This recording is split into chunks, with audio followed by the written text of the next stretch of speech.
Hello ka parokya. Aduna na sad kita isgutanan karon mahitungod sa liturgical music kini ang Kyrie eleison. Kaning Kyrie eleison o Ginoo kaluy kami gikan ni siya sa mga pagano kaniadto.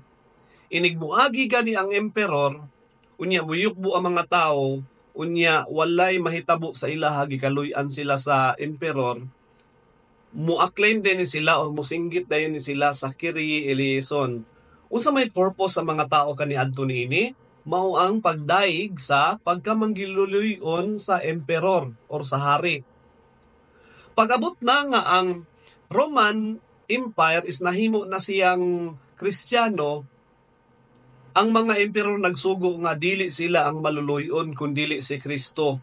Mao bitaw nga ang Kyrie eleison karon is gibutangan na og Christe eleison kay si Kristo raman ang manggiluluyon.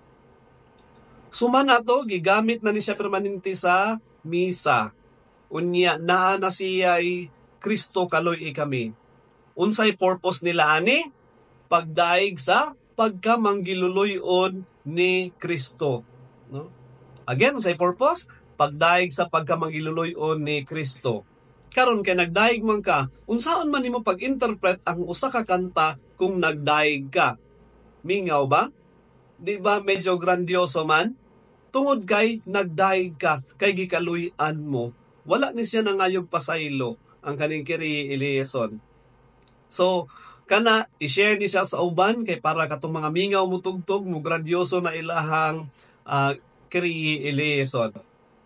Kana lang sa karon, God bless.